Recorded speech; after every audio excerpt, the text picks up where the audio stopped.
നമ്മൾ ഗ്ലോബൽ വില്ലേജിൽ വന്നു കഴിഞ്ഞ് കഴിഞ്ഞാൽ ഫസ്റ്റ് കാണുന്ന എൻട്രൻസ് ഇതാണ്.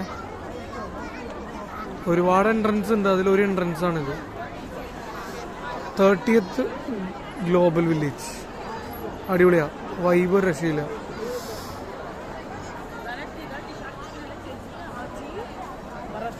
സൂപ്പർ മാർക്കറ്റ് ഉണ്ട്, പല പല രാജ്യങ്ങളുടെ ഔട്ട്ലെറ്റ്സ് ഉണ്ട്. നല്ല തിരക്കാണ്, നല്ല തിരക്കെന്ന് വെച്ചാൽ നല്ല തിരക്ക്.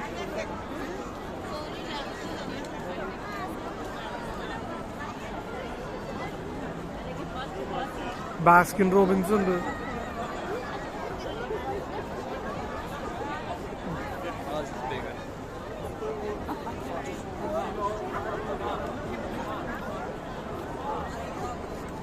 പിന്നെ അതുകൂടാതെ നമ്മൾ സ്ട്രീറ്റ് നടക്കുമ്പോൾ 7 വണ്ടേഴ്സ് ഓഫ് ദ വേൾഡിന്റെ ഓരോരോ എന്താ പറയാ ശില്പങ്ങൾ കാണാം. ഈഫിൽ ടവർ, ബുർജ് ഖലീഫ എല്ലാം ഇവിടെ ഉണ്ട്.